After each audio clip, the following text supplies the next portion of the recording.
keunggulan dari produk si lebah trigona. Karena lebah trigona itu jenis stingless, lebah tanpa sengat.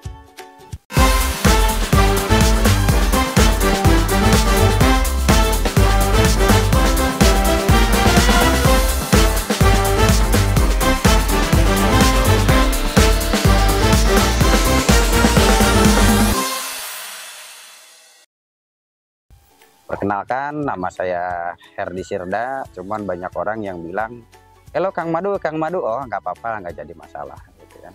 Ini mungkin saya akan memberikan tip ya, salah satu tip untuk budidaya lebah, khususnya lebah di trigona. Nah, untuk budidayanya kita mudah ya, karena lebah trigona itu jenis stingless, lebah tanpa sengat.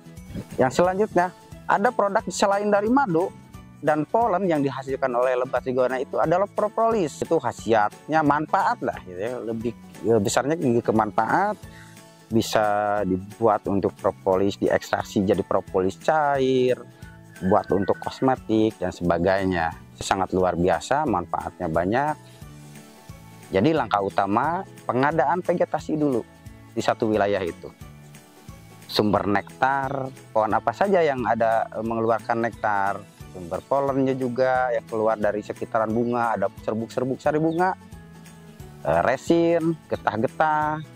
Kalau nektar bisa pakai ada AMP, Santos Temon, pohon kelapa juga bagus, dan banyak lagi lah. Nah, untuk polen, apapun jenis tanamannya yang menghasilkan serbuk sari bunga itu cukup luar biasa. Dan sumber resin itu getah-getahan, bisa dari pohon nangka, sukun, ada tanaman-tanaman penghasil resin lagi, nyamplung, bisa seperti itu.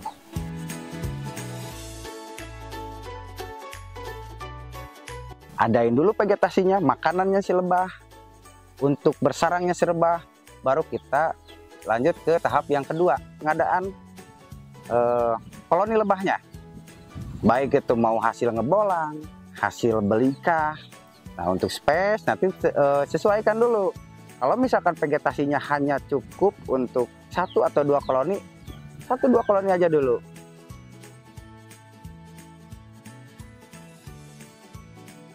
Saya mencari bahan baku itu sangat mudah.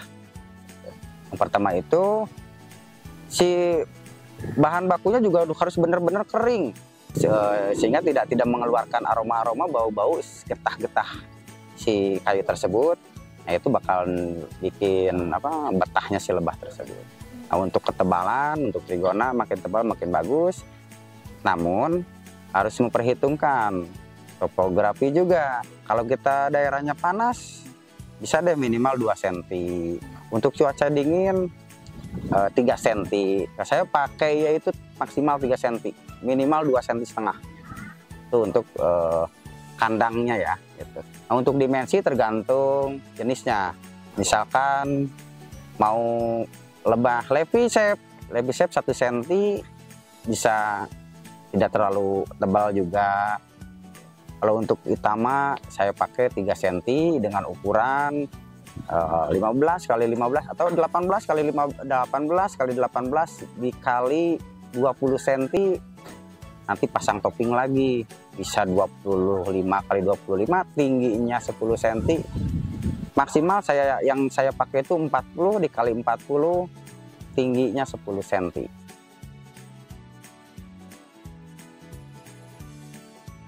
Budidaya apapun, terutama budidaya lebah madu, kita harus sering mengecek, mengkontrol. Nah, ngecek itu bukan hanya ngecek di lebahnya aja, tapi yang balik lagi tetap vegetasi, karena yang menghasilkan produk-produk yang di lebah itu, produk yang dihasilkan oleh lebah itu adalah tetap madu yang awalnya memang dari alam, dari vegetasi. Yang pertama, vegetasinya produktif apa tidak. Kalau memang kurang subur dan sebagainya, kita bisa dipupuk. Pokoknya yang pertama vegetasi, yang kedua koloni lebah. Koloni lebah, lihat produktivitasnya si ratu, produktivitasnya si lebah. Jangan sampai lupa hama, predator. Hamanya untuk di lebah madu ada beberapa. Yang paling sering dijumpai adalah kecoa, ada cicak, ada semut. Semut juga ada beberapa varian kan. ada semut yang kecil, ada semut yang gede. Itu diantaranya. Panen madu itu yang pertama tergantung musim juga ya. Kalau musim vegetasinya ya lebih bagus, bisa 2 minggu, 1 bulan, bahkan 2 bulan, bahkan bisa lebih, tergantung musim. Nah, cuma normatifnya satu koloni itu bisa dipanen dengan target 1 bulan nih. Bisa itu, gitu kan. Nah, lihat dulu tingkat kematangan madunya untuk dipanen cukup apa tidak.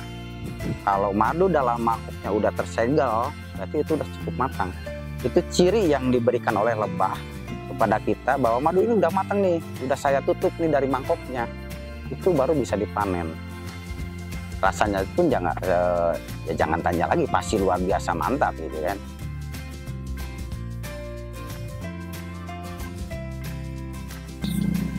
Ini salah satu jenis lebah, Heterotrigona hitama namanya. Ini endemik dari Jawa Barat. Sebetulnya kalau tingkat kematangan udah tertutup sama propolis itu udah matang sih sebetulnya. Cuman banyak yang mencari, yang meminta beli madu ini, yang memang khasnya itu apa, nggak terlalu muda juga di madunya. Gitu.